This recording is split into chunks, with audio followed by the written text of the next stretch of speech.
Daryl, you're here. You need to be here. I call a duck down from way up. Yo. If you want a duck boat, get your cake up, man. Yeah. Green head, red makeup. Yeah. Hey, We play with Benellis, no Sega. Chasing all green, dozen paper. Who's that dude sitting in the I'm corner? always in the game, real player. Dawson Daniels, 4-wheel trucks and speakers. Yeah. Turtle I Bot. never buy foreign, only pick up. Yeah. What you say, I'm Moo? a real deal hunter, I don't see no other way. Hey, I remember being 10, I didn't wanna play. Hey. All I wanna do is hunt Yeah. and shoot my gun. I belong in the woods, I wear Gucci for fun. Yeah. I wear Peter Gucci stay for mad at me, fun. I wear coonskin just like a mink. I'm so Yo, you know what it is, the Big Duck Energy Podcast. You know it's your boy D Moore 23 here. Hey man, I got my boy Ricky over here to my right. hey. I got my boy Moody over there. What's good? And then today I got a special guest, a good friend of mine. Hey, the one and only. Dawson Daniels. Yes, sir. Yes, sir. The real mallet killer, the mallet Yes, sirski. machine. You know who it is, man. Yes, Sirski. Hey, Dawson, man. Let them know who you are and kind of Hey, what we part ain't of telling them where you're from, but though, what part of the big dog. country you in. You know. Yeah, I'm 23 years old, born and raised in the North Country. Yes, sir. I like it. That's all you need to know. That boy Don't eat corn ask for questions. dinner. Started killing mallards at the age of 6. Yo. You thought that was all you were supposed to kill, huh, bro? Huh? That's all you thought we were supposed to kill, just mallards. For sure. Ain't nothing else. That's crazy, bro. That's how we are with crawfish in Louisiana. Like, good food is like guaranteed, right? You come at me with some parboiled rice, you get kicked out. You come at you with a diver, you get kicked out. For real. Hey, Big Dawson to shoot some divers, though. Really? Yeah. He'll Only shoot the some big ones. Some cans, and some pretty reds and stuff. For sure. I ain't never seen him shoot no coops. Man. Like you Louisiana jokers. We got to do what we got to do. Before we duck hunters, we waterfowl hunters. Hey, For real. You gotta kill Georgia what you is got. different, man. Before you a duck hunter, you just a killer. Hey, them Georgia boys bored, boy. They ain't got nothing else to do. Hey, we gonna kill real. something. Hey, Hey. the biggest of energy, dog. Big Duck Podcast, man. I really, really, really love our time on here. This is probably the best way for us to engage with the people that we run across on a daily basis on social. We're going to touch a lot of topics, as always. And today, we're really going to dive in really about just getting started hunting on public land. Like, people always ask, man, how y'all get into that, right? How you get into that? If you don't have opportunity, family land, you can't do guide service, well, that leads public land. And Moody, big public land hunter, you drove how many weekends a season coming from whatever Georgia? However many weekends in the duck season, I drive every weekend. Dog, I saw you at the gas station one duck season in Stuttgart. I was like, look at that dude. Hey, we in there every weekend. I'm driving. I'm pulling up. Lips was chapped, you know what I'm saying? Not me. You got me confused with Daryl Moore. Man, Not me. I keep some. What you call it? Some ointment. Beeswax, huh, bro? Yeah, I got all that in my bag. Yeah, I saw him at the gas station. I was out there. I looked at him. I said, look at that dude. You don't see too many black dudes out here in Arkansas unless they, like, work at a guide service and pluck ducks or some weird stuff. And I was like, this dude got on, like, camo. Hey, that's me, man. Big public land hunter would travel, 12 hours one way?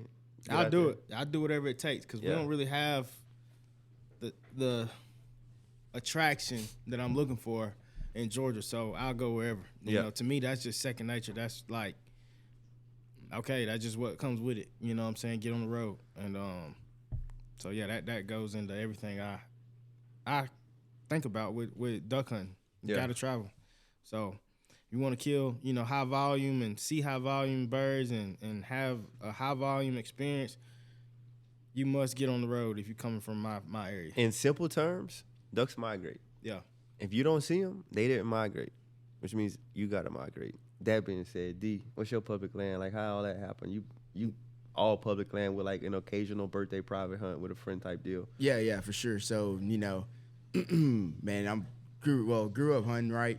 My grandpa hunted, my dad didn't hunt. So my grandpa, he didn't even he came from a time where, like, there wasn't no such thing as deer leases or nothing, because that's all he does is deer hunt, coon hunt. Yeah. So it's always been like, somebody that got a little land, they got 15 acres, you just go sit on it and hunt, wherever you can go. Like, whoever invites you, whoever got land, you just go sit on it. Or, you got a little land by the river that anybody can hunt. So, when I got in the duck game, obviously, I didn't have no private land, you know.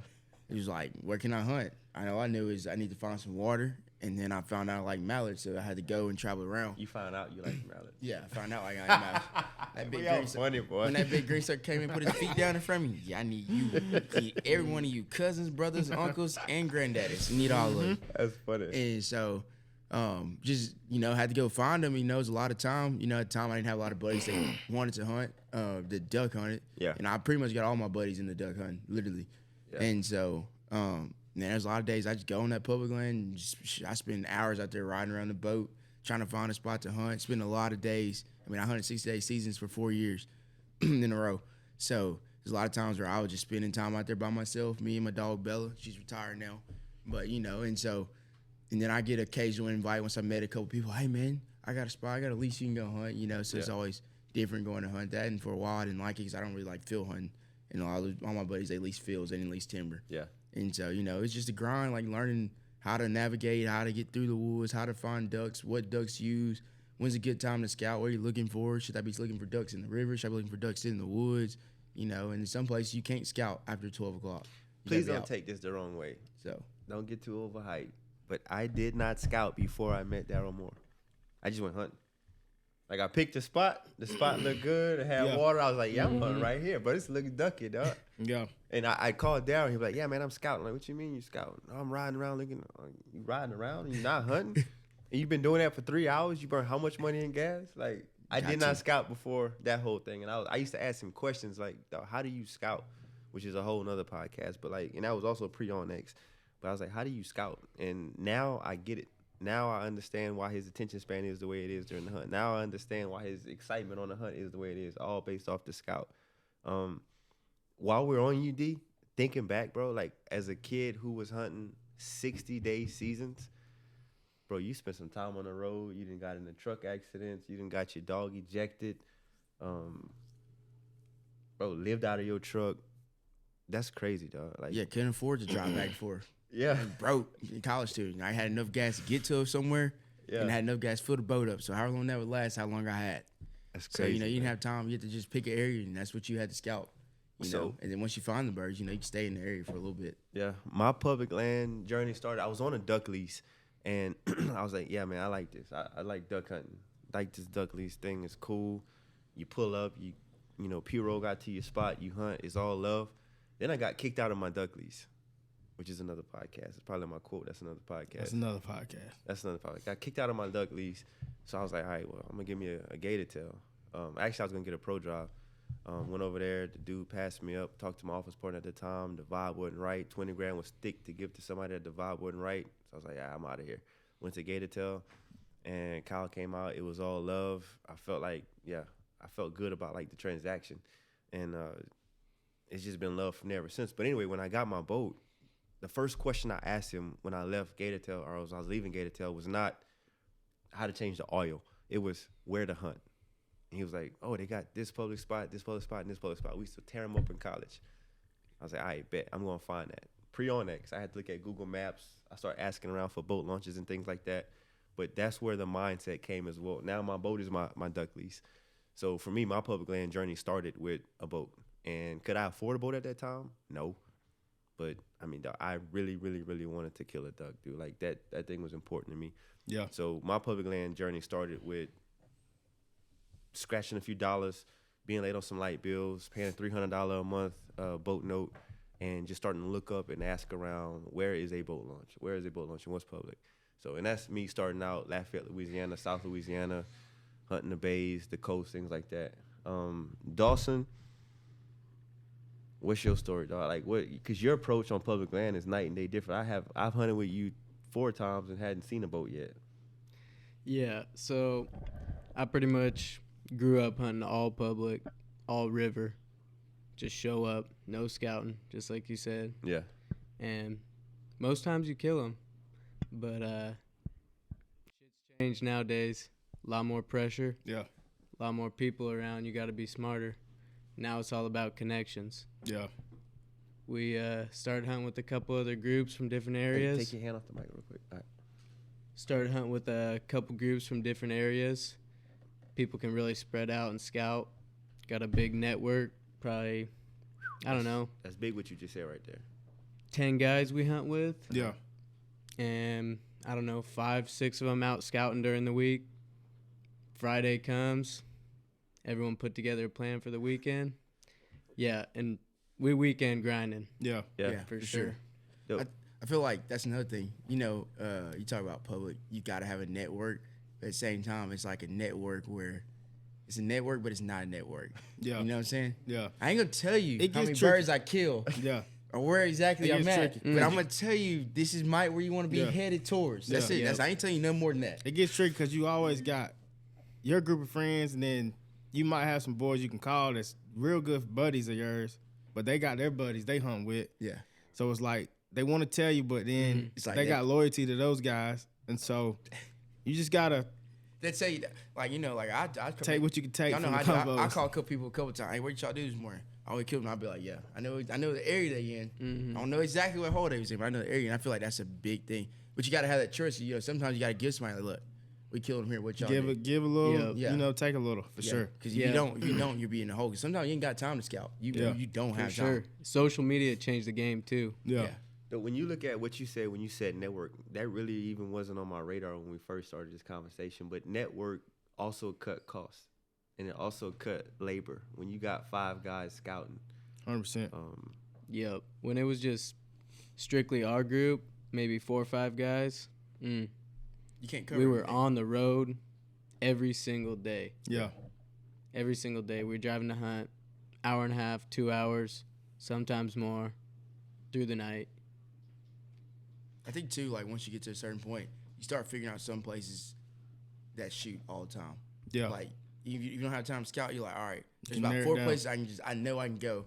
It's either gonna be an okay hunt or it's gonna be a banger. yeah, But I know it's gonna be all right. And I think we starting to get that way in some place too. We're like, Yeah. I mean, I know if I go here, I'm gonna see them.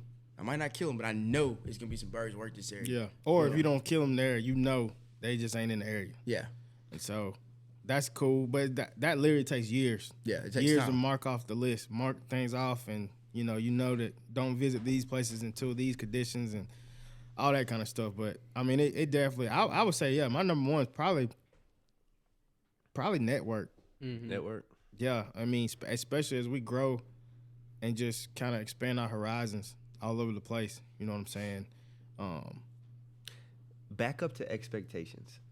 Expectations, man. A lot of guys look at the internet, they'll look at that picture, and they'll want that right now. Yeah. Next weekend, next time. Like, Mm-mm. man, you really ain't gotta work fall like in that. love with the journey. Yeah. You gotta fall in love with the process. You gotta, if you even back up even further than that, you gotta really, because I had to ask myself, do I really want to kill ducks? Yeah. Like, how bad do I want to kill ducks? Do I want to drive from Georgia every weekend and kill ducks? Do I want to like how, or do I want the easy route?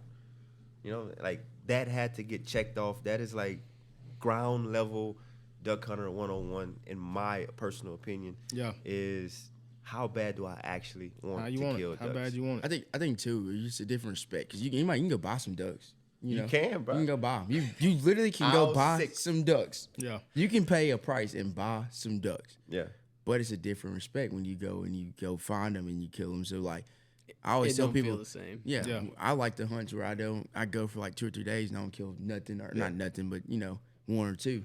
Yeah. Because then when you come back and you finally connect with them Stomp on them. and you freaking on the X, it's like that feels rewarding. Yeah. When you scout and you spend the time and you finally, and I think that's why we can connect so good with Dawson is because he gets it. Like, I mean, he knows there's some hunts where you like, man, this is it. Tomorrow's it, and you go out there and it ain't it at all. Yeah. But you 9 o'clock, you're like, all right, we might need to pack up and hit the road again to scout. But then when it does work out, you're so appreciative because you grinded, you slept at a ramp, you slept at a hole, you got in at 2 a.m. and you got the cut at 3:30 and raced in there, whatever, it just makes you respect it. Yeah. You say 2 a.m. What's the average wake up time for 24/7 hunt 11:30. at night? Yeah, 100%. 11:30. What's your Dawes? What's your average wake up time? It's different for him though, Yeah, you're right. because they have a set time, but you might not even need to get into that. yeah, we can't. You can Most because there's places time- all over the country like that. I get up about 3:30. Yeah. From his truck, sleeping at the hole already. Yeah. Got it. Mm-hmm. You got to be clear about our that. first You're time- not waking up at 3:30. Our to first hunt. time meeting Dawson, he was not first time. Well, that first weekend meeting him, he was in his truck. He slept in his truck already at the hole. I mean, it was 4 p.m. the day before. Still daylight. He out there. You know So what I'm saying? that's a weird question. You can't ask him. Yeah. What time is? Think about that. What time he get there? That situation right there is the same thing that happened with me, Renard, and Daryl, and then later Aubrey was feeding off of somebody else's energy. When Dawson said I'm gonna be at the spot at this time, and I'm like, man, that's crazy. It put me in the mode of okay, I'm gonna get with that. I'm gonna make sure I'm grinding on that same level. So like people rise up to the level of which the people they hunt with, and I guess you were the first person that really got me into that mode of I gotta rise up because what I was doing was working where I was at, but that was because my expectations were so low. Like I was chasing sunsets and not birds. Like I was chasing sunsets. I mean, it was just different for me at that point, you know. Yeah. Louisiana, my culture, the people that influenced me to get into it, they had different, I guess, way of doing things, and it was eye opening. So, that was huge. Hunting around people that make you step up to the plate and contribute more and get on their level of hunting. There's a lot of things that you do, bro, that you want it more than most people. You know, some people might think you special. I think you're pretty average, but I think you want a lot. No, I'm average. I think ain't nothing special about me. You want most things more than most people. Yeah. And are willing to do whatever. If I want those something, things. I'm gonna try my hardest to get. Bro, I don't care if it's building the tallest flagpole. But like, if he want it, bro, it's gonna be up there. Water tower. And them greenheads is just one of them things that I want. Yeah, and wanting something so bad make you do something at a certain level, and doing something at a certain level end up making you extraordinary. Yeah, and that's really kind of what it go down to. You know, the next thing I want. What's that, dog? Hey, lock it in, Dawson. Write it down, bro. Because if you say it, normally it happen. I want some private timber. Yeah, we gonna make it happen. Cause I'm tired. I love this public land ground, but I'm tired. So I got some years left in me for sure. Yeah, but I know the goal is private woods because I want to be able to have a place where somebody like Dawson, whenever he gets ready, pull up. Yep. You know what I'm saying? And we got a controlled place where we can enjoy. You know what I'm saying? So, but don't get it twisted. We'll still be on that public. We're gonna be on public. I'm gonna still beat the brakes off of them on public. Just for proof point. We're gonna be on because when it gets right, we got places we gotta go. Let's go back to the old stomping ground. Yeah. But 4-degree temperature, I know where I'm going. I don't care how old I am. Don't care. Yeah, it's places that and you know we all got boys coming, so I want to be able to take them boys places too, and I want to have a controlled environment for them boys, and also when they get of age, I want to take them to that public and show them where we cut our teeth at. You know what I'm saying? Yeah, so, you and your friends ain't finna run up in my stuff. Yeah. You run up over there. we earned this the hard way, so we'll probably let the boys hunt the private woods on Wednesdays. Yeah. On the weekends, y'all gotta get out there and see what it's like. School. Yeah. We'll give them Wednesdays. Matter of fact, I'm coming too.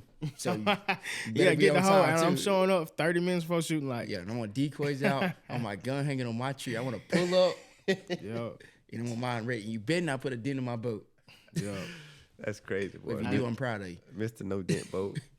I heard you be putting dents in your own boat. Hey, that's my boat. You focus on the wrong thing. The question is supposed to say, I heard you get the hole. Okay. Yeah, you get the hole. Fair enough. Yeah. Wait about the couple trees I run into on the way. So you got a trip to Arkansas soon for some public land over there. Yes, sir. How do you expect that to be? I ain't got no expectations. No? Okay. Expectation management. What you looking forward to? I'm mainly looking forward to that boat ride. Yeah. I'm going to tell you what I want to see, bro. I want to see, what's that stuff called? That chicken sauce that we got over there. Seeing all of your face. Goat. That honey goat all in your mustache, dog. That honey goat gonna do him in. The boy might not want to come back. They gonna do him in. Might not want to leave. Yeah. I hear something about some fish fry. Yeah. We're gonna have some good fried fish for Dawson when he comes down. So Miss Rose she gonna love on you, bro. She gonna get you right. That's gonna make the hunting that much better, for sure. Yeah. I need a big glee outside at the duck mural.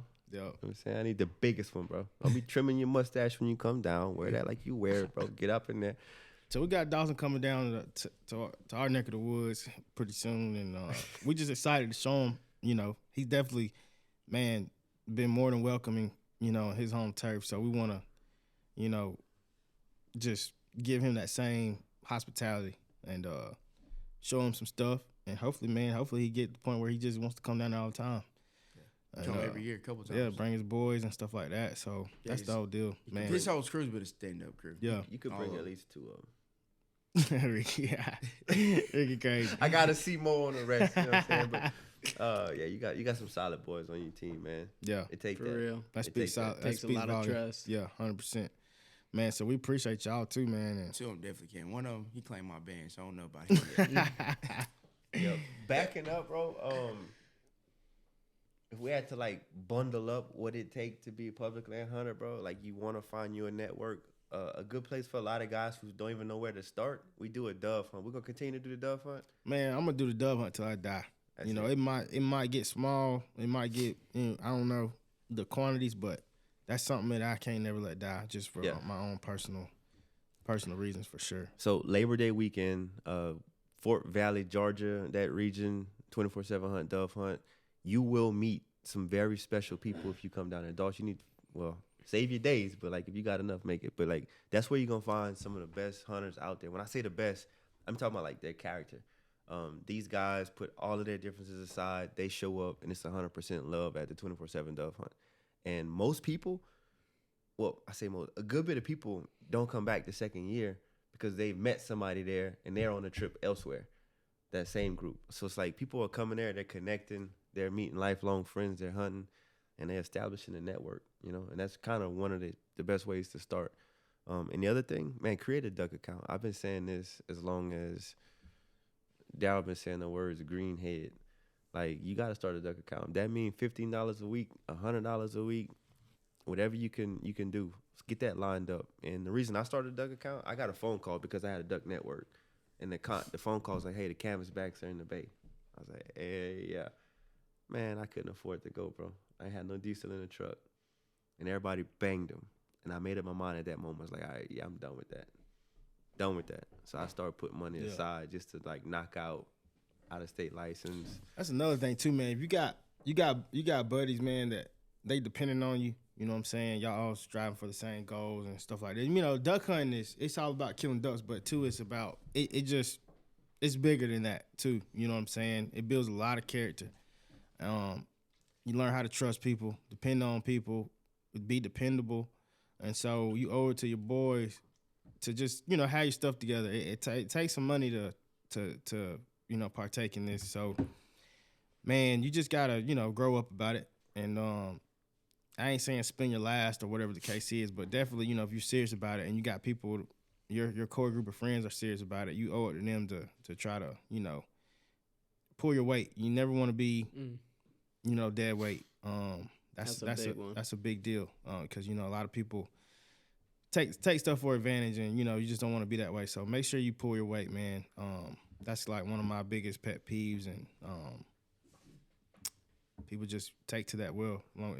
They see you're kind of had the same interest and you're serious about stuff just like they are. So Yep. that's my take on it for any young person out there listening. A duck mentor. What's a duck mentor? A duck mentor. With social media, you get a lot of like stuff thrown at you on what item you have to have. And without a duck mentor, you'll find yourself with a $5,000 shotgun and no waders. So find that duck mentor. Hit Dawson up on Instagram. Blow him up. Ask him a question. And make sure that whenever you are starting out, you're starting out in proportion. I'll tell that story next podcast about just where I spent my first dollar to hunt public land and how I upgraded the quality of what I had. And once I realized that I was going to be doing this more than 1 week in a month, I needed some of the better things that was out there. So what you got on that, bro? I feel like that's a whole nother subject, but yeah. Don't go, if you're starting out, don't go crazy. I mean, see if you like it. And then once you decide if you like it, still don't go out there and spend, don't spend if you got it, spend it. But if you ain't got it, I mean, like I said, we all started. I mean, none of us came from no bunch of money. So we all started that, what we could get, whatever the waders we can get that didn't leak. What you need, all you need is waders don't leak, a shotgun that shoots, and some duck calls that blow. I mean, that's simple as it gets. Yep. And some time, and some decoys. It don't matter brand, time, whatever. And I feel like that's the best way to do it, is just don't try to, just because you see us on Instagram, everybody's on Instagram with this high dollar stuff. I mean, we shoot on a lot of elements, so we need it, but it's not an absolute necessity to duck hunt. And to be a successful duck hunter, you don't have to have the best stuff, but it always helps to have the best. And with that being said, take care of your stuff. Yeah. Because this is a compounding type of deal. You buy something 1 year, you save it, use it for years to come, and just keep adding on to it. You know what I'm saying? Yeah. And that's how you accumulate stuff. You know, everybody you see that has a lot of stuff, a lot of decoys. You know, like Dawson and them, man, they run a bunch of decoys, but they didn't go out there and buy them in one day. Not possible. You know, like all this stuff you just keep compounding, but you got to take care of your stuff. Make sure it's up to par. Your decoy is heavy, son. That's a subject for another day. Yep. That's like some flower garden decoys, bro. We're gonna upgrade it. We will, bro. You don't know what you're missing until you get that good stuff. So you got anything else before we roll out, bro? Not really. I was just gonna say like how rewarding public land hunting is. A lot of people out there knock on it. A lot of dudes, a lot of guides. But when you think about it, like hunting public, you ain't get the chance to hunt the X very much. Yeah. You trafficking them birds and you doing a lot of work most of the time to get them birds to come in. And when they do it right in your face, like knowing they were never going to sit there unless you were there pulling them down, that shit rewarding. Yeah. That's crazy, bro. Sure. Yep. D-Mo, shut it down, bro. Man, you know what it is. The 24/7 Hunt Podcast, the Big Duck Energy Podcast. We want to thank everyone who makes this possible. Everybody that tuned in. We'll see y'all next time. And we appreciate Dawson for taking the time to get on this podcast with us, man. Dawson, much love, bro. Appreciate you. If you want a duck boat, get your cake up. Paint a green head red. Make up. We out.